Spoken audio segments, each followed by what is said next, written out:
하나님 아버지, 저희들이 이 아침에도 조용하게 주님 앞에 나왔습니다. 정말로 위기를 그리고 전쟁의 소식을 우리가 몸으로 경험하고 있는 이 같은 촉박한 시간에 우리는 하나님을 편히 쉬고 주님 앞에 나왔습니다. 큰 전쟁을 준비하기도 하며 많은 사람들이 여기저기로 피난을 하기도 하며 엄청난 일들이 이루어지고 온 세계가 벌벌 떨며 두려워하는 이 같은 화약고가 터지는 바로 그런 순간 우리가 느끼면서 이 시간 주님 앞에 나왔습니다. 도저히 잠잘 수 없고 누워있을 수 없고 그대로 있을 수 없는 시간, 마음을 재촉하여 불안한 마음으로 주님 앞에 나왔습니다. 하나님 아버지, 그러나 저희를 평안한 길로 인도하시고 여기까지 인도하셨고, 그리고 오늘도 주 앞에서 찬송을 부르게 하시고 우리의 믿음을 새롭게 해주시는 그 은혜를 진심으로 감사하며 주님 앞에 나왔습니다. 우리가 누리는 자유와 평안이 거저된 것이 아니고 우리의 노력으로 온 것도 아니고 하나님의 큰 은혜와 사랑 가운데서 기적과 같은 은혜로 오늘의 번영을 누리고 있음을 감사하며 주님 앞에 나왔습니다. 50여 년 전에 우리가 전쟁의 화염 속에서 이리저리 피난을 가고 수많은 사람들의 죽음을 보아야 했던 그때의 끔찍했던 일들을 생각하며 우리는 이것을 다 잊고 지내왔사오나 다시 한번 생각하면서 주님 앞에 감사의 기도를 드립니다. 한순간 한순간 주의 놀라운 기적과 같은 은혜, 그 사랑 가운데서 오늘 우리가 있음을 생각하며 감사를 드립니다. 하나님 아버지, 지구촌 저쪽에 지금 순간 불안 몇 시간 후에 큰 전쟁이 일어나겠다고 하는데 하나님이여 오소속히 주님의 뜻을 이루어 주시되 주여 이 엄청난 전쟁 속에서도 주님만이 승리하시옵소서.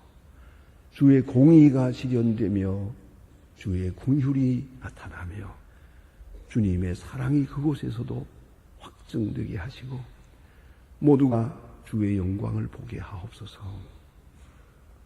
사람의 뜻을 제하시고 주의 뜻이 이루어지기를 바라며 인간의 협소하고 좁은 생각들을 다 물리치시고 하나님의 귀한 높은 의가 실현되는 시간이 되게 하시고 영구한 평화가 깃드는 시간이 되게 하옵소서.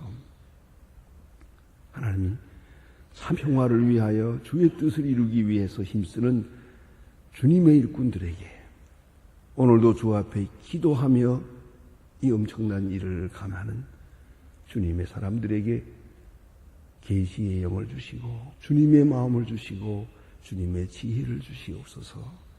주님의 지도력을 주시기를 기도합니다. 하나님 아버지, 오늘도 하나님의 말씀을 바로 전하고 바로 들을 수 있게 하시며 저희 교회가 이 중요한 시점에서 이 중요한 사명을 잘 감당하게 하옵소서. 하나님 아버지, 저희에게 맡기신 일, 봉사하는 일, 선교하는 일, 교육하는 일, 모든 일을 통해서 오늘도 주의 뜻을 이루게 하옵소서. 이 나라의 정치를 주께서 주장하시고 대통령과 위정자들에게 지혜와 총명을 주시옵소서. 애역이 단순한 인간의 일이 되지 않게 하시고 하나님의 역사가 나타나는 그런 개혁이 되게 하옵소서. 그리고 이 나라, 이 민족을 바른 길로 인도할 수 있게 큰 은혜를 도와야 주시고 특별히 이 나라 정치, 경제, 그리고 사회 도덕의 문제, 교육을 바른 길로 인도할 수 있게 하옵소서. 온 국민이 한 마음 한 뜻 되게 하시고 사치와 방종과 모든 불의를 버리고 하나님 앞에 바로 서는 이 민족이 되게 하옵소서. 하나님 아버지, 오늘도 저 북녘 땅의 은총을 도와시옵소서. 언제까지 이렇게 어려운 가운데 두실 것입니까? 지하에서 울부짖는 성도들의 간절한 기도를 들어주시고, 그리고 그 많은 억압에 시달리는 백성들을 구출하게 하여 주시고, 참 자유의 복음이 세지게 하옵소서.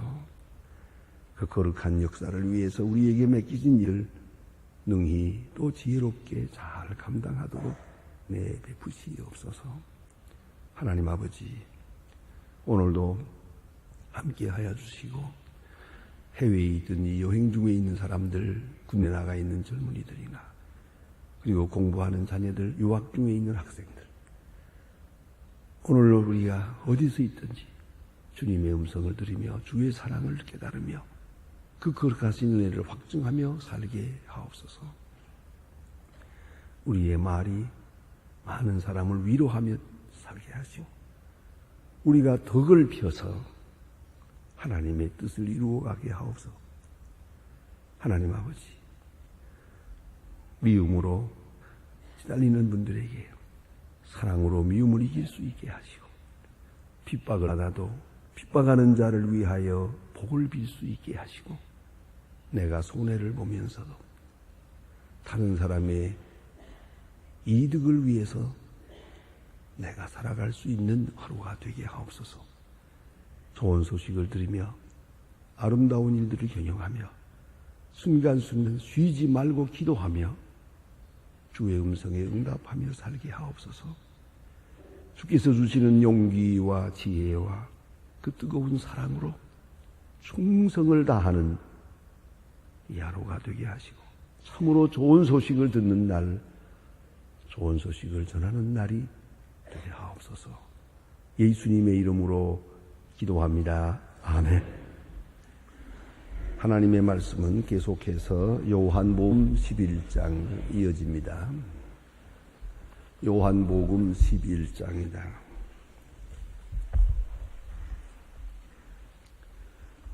요한복음 11장, 오늘은 11절로부터 16절까지만 보겠습니다. 요한복음 11장 11절로 16절, 저와 같이 한 목소리로 봉독하시겠습니다. 이 말씀을 하신 후에 또 가라사대 우리 친구 나사로가 잠들었도다. 그러나 내가 깨우러 가노라. 제자들이 가라되 주여 잠들었으면 낫겠나이다 하시다. 예수는 그 죽음을 가리켜 말씀하신 것이나 저희는 잠들어 쉬는 줄 가르치는 말씀하신 줄 생각하는지라. 이에 예수께서 얽히 말씀하시되 나사로가 죽었느니라. 내가 너희에게 있지 아니한 것을 너희를 위하여 기뻐하노니 이는 너희로 믿게 하려 하시며, 그러나 그에게로 가 하신대 디드모라 하는 도마가 대역하니 우리가 주와 함께 죽으러 가자 하니라. 아멘.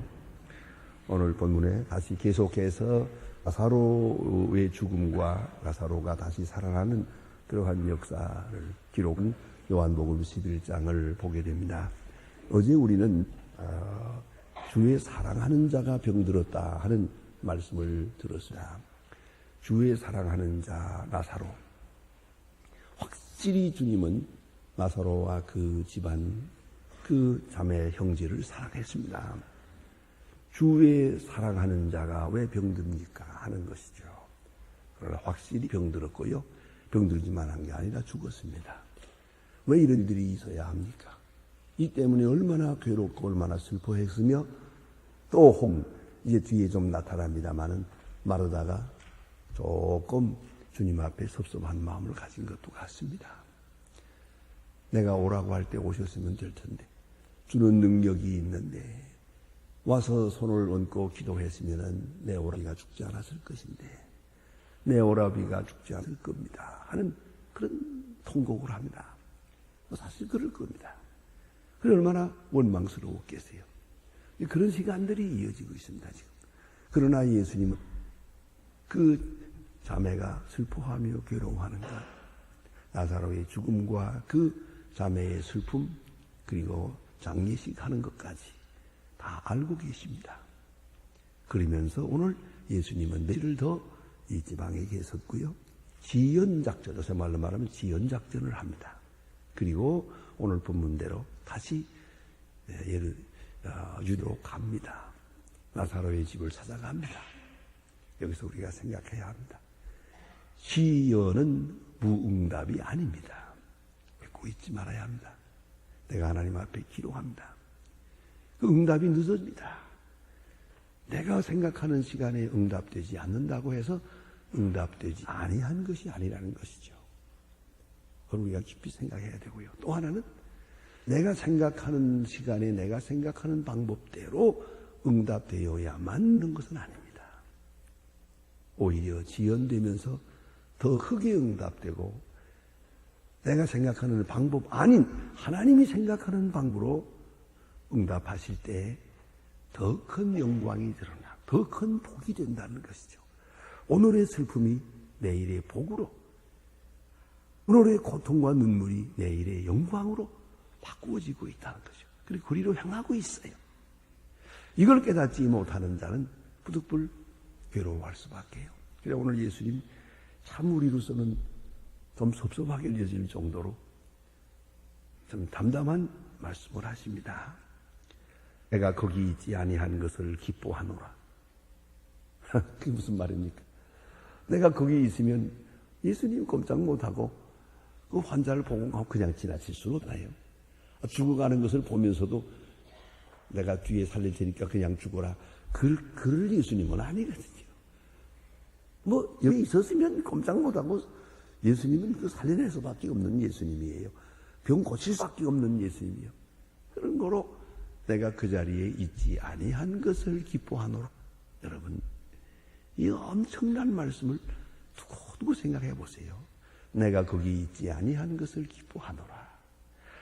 거기 있지 아니함으로는 너희들이 슬퍼했고 탄식했고 걱정했고 죽었고 장애했고 원망했고 그런 일이 좀 있었지. 그럼 그런 일이 있을 수 있지. 그럼 그런 일이 잠깐 있을 거예요. 그러나 나는 기뻐하노라. 왜? 너희를 위하여. 이제 나사로가 살아나고 나사로가 유명해지고 나사로가 이 큰 감격으로 일생을 살지고 전설대로 보면 나사로가 먼 훗날에 순교합니다. 그렇지 않겠습니까? 그럴 수 있잖아요. 어떤 은혜를 받은 사람인데요. 그 은혜로 한평생을 살게 될 것이다. 조금만 기다려라. 조금만 기다려라. 그리고 예수님은 오히려 그때의 일을 생각하며 기뻐했다는 말씀이죠.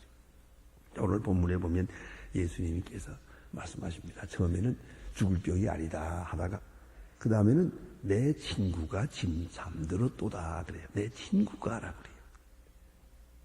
그래요. 누이 동생들이 예수님께 나사로에 대해서 여쭈을 때는 주의 사랑하는 자가 병들었나야 그랬고요. 예수님은 말씀하시기를 내 친구가 잠들었다. 친구라고 말씀하셨어요. 얼마나 놀라운 표현입니까? 나사로 내 친구다. 주의 사랑하는 자. 주의 사랑하는 자라는 말과 내 친구라는 말 얼마나 좀 일방적인 사랑이 아니에요. 예수님이 분명히 나를 사랑했고 또한 저들도 예수님을 지극히 사랑했어요. 사랑에 완전한 교감이 있었어요. 그런데 이렇게 사랑하고 사랑받는 사람이 병들었어요. 아니 병들 뿐만 아니라 죽었어요. 오늘 예수님 말씀은 내 친구가 잠들었도다 라고 말해요. 그러니 그 다음 말이 너무 재미있지 않습니까? 오늘 보면 내 친구가 잠들었도다. 그러니까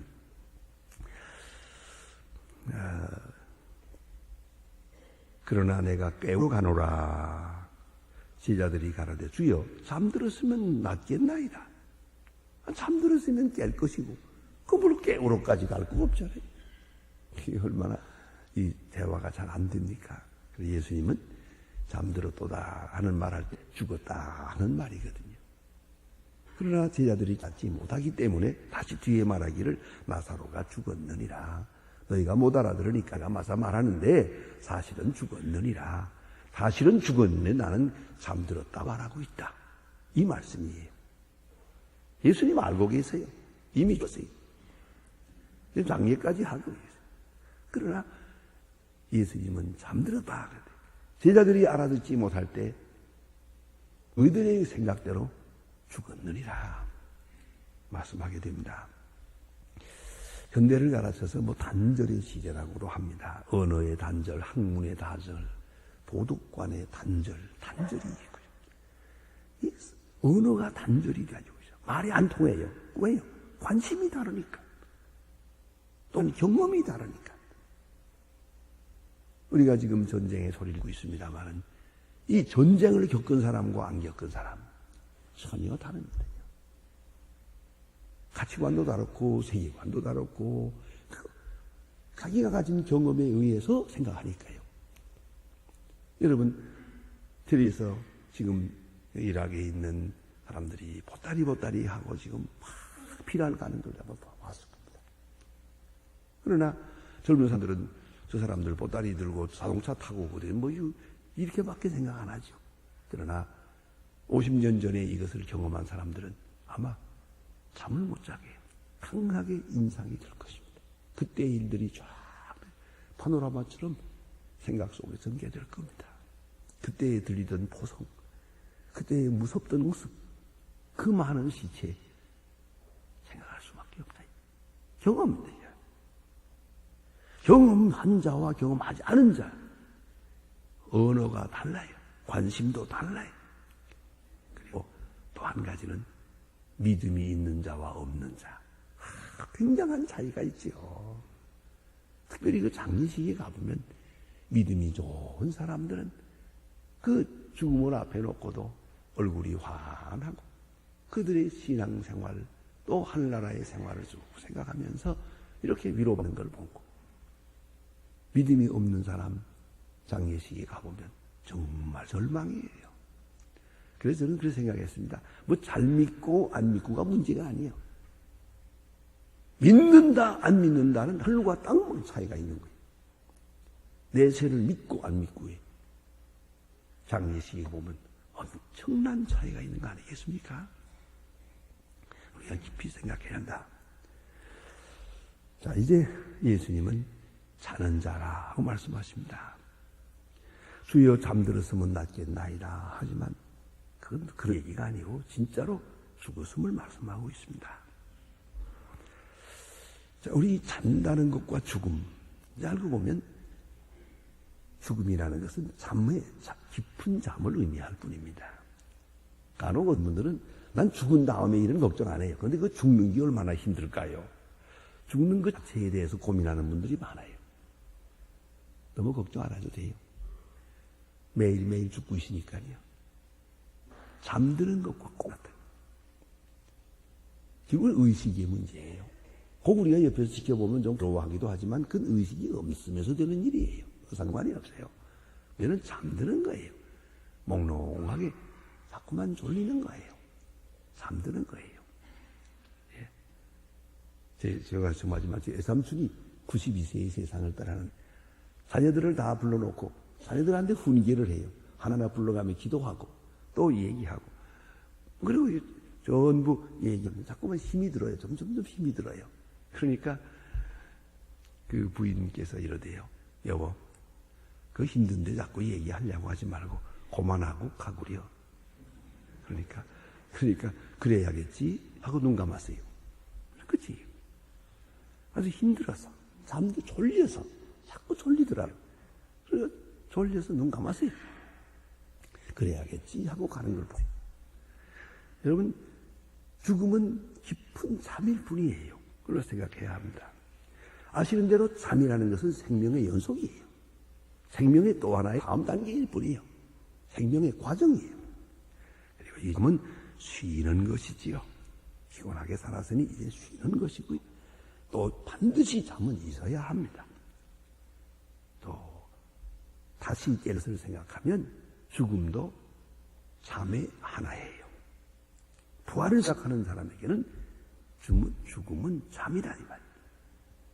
그래서 예수님께서 마태복음 9장에 보면 야이로의 딸이 죽었을 때도 잠들었다 말씀하시고, 사도행전 7장 60절에 보면 스데반이 순교할 때도 이 말을 하고 자니라, 이렇게 성경은 기록하고 있어요.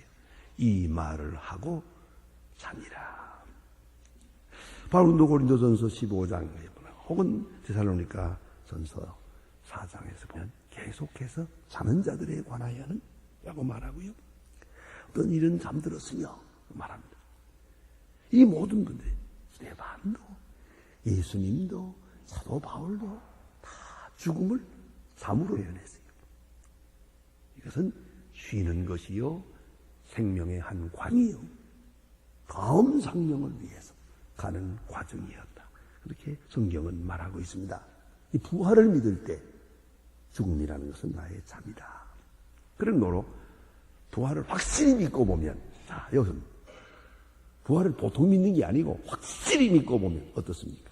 결정적 미래에 대한 확실한 믿음이 있으면 오히려 기뻐할 수밖에 없어요. 죽음을 기뻐해야죠. 왜? 너무 피곤하게 살았어요. 이제는 그만하고 가는 게 좋겠어요. 죽음을 오히려 기뻐하는 거예요. 예수님은 분명히 기뻐했어요. 죽음을 기뻐했다. 놀라운 얘기 아닙니까? 그것이 그리스도인이에요. 영원한 생명을 믿고 생명의 세계로 가는 길이에요. 이런 과정에 요단강을 건너갈 따름이에요. 내 눈으로 볼 수 없을 뿐이에요. 육체라고 하는 것은 꽃과 같아서 낡아지면 벗어버리는 거예요. 참된 생명은 이 육체도 아니고 이 몸도 아니에요. 참 생명이 요단강을 건너갑니다.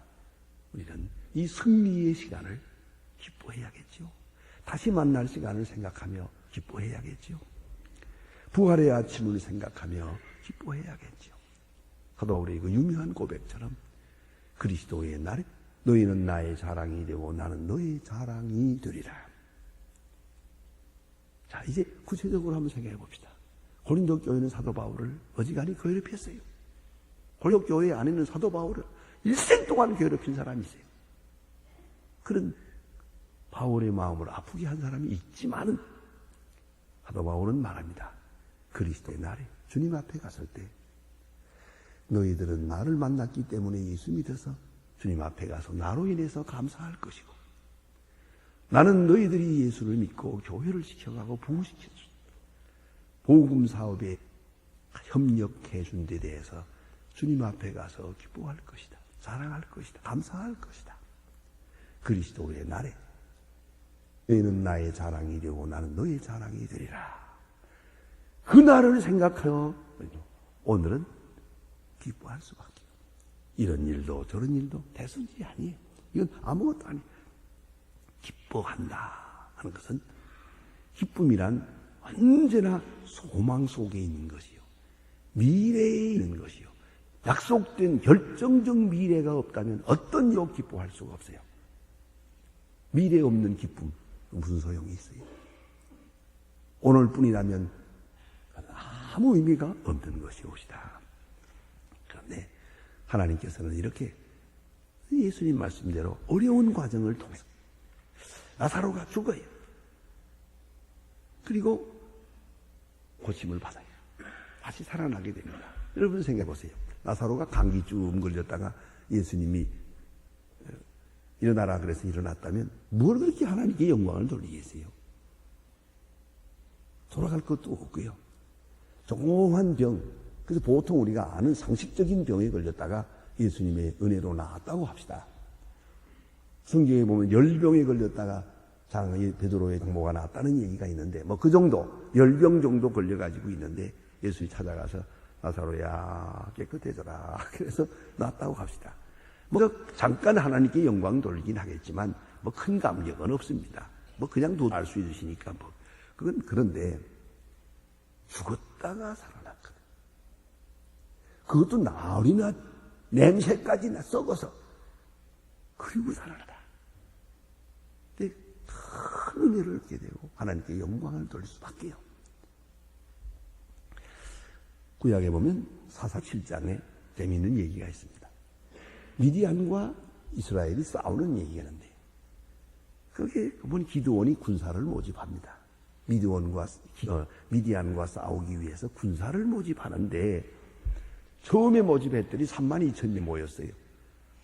저쪽엔 10만이, 이쪽에 3만이. 이거 어떻게 오합지졸 같은 이 사람들을 데리고 나가서 전쟁을 할까 걱정하는데 하나님은 말씀하세요. 그거 너무 많다. 줄여라 그래요. 10,000명으로 줄였어요. 이거 10,000명 가지고 10만 명을 어떻게 대항하노? 걱정하고 있는데 하나님 또 말씀하 너무 많다. 또 줄여라. 또 줄였어요. 300명 남았어요. 이 기맥힌 얘기 아닙니까? 어디 300명을 가지고 10만 명을 대항하랍니까? 그때 하나님이 주시는 대답이 너무 재미있어요. 너희가 많은 군사와 함께 나가서 싸워서 이겼으면 우리가 이겼다 할 것이고 300명 가지고 나가서 이기면 하나님이 이기게 하셨다 할 것이 아니야. 수가 작을수록 하나님께 영광이 돌아가고 인간의 가능성이 없을수록 하나님의 능력에 대한 감사를 하게 되어 있는 것이에요. 인간으로 불가능할 때 비로소 하나님의 영광 돌아가는 것이에요. 인간으로서는 아주 절망적일 때 비로소 하나님의 뜻이 이루어지는 거예요.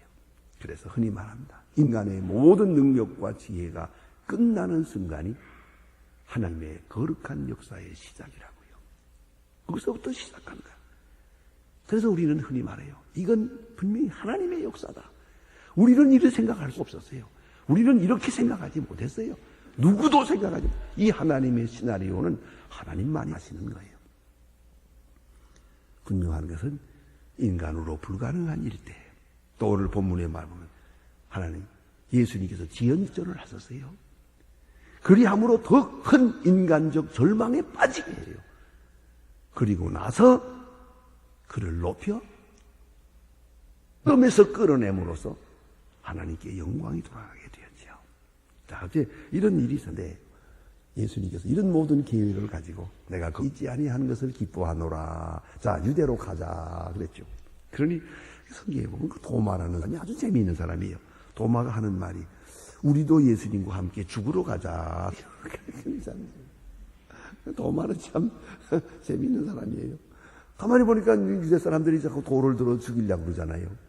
돌 들어 쳐서 잠깐 지금 비신하다시피 좀 피해 있는 주간인데 그 나사로 때문에 가신다니 어떡하나? 같이 죽으러 가자 그래요. 여러분, 믿음이 없는 사람, 이해가 없는 사람, 미래가 없는 사람의 언어란 이렇게 그 말 자체가 이렇게 우스꽝스러운 것이에요. 예수님 분명히 말씀하십니다. 나소가 죽었느니라. 그러나 내가 그 잊지 아니한 것을 기뻐하노라. 그 깊은 뜻을 마음에 새겨야 하겠습니다. 기도하십니다.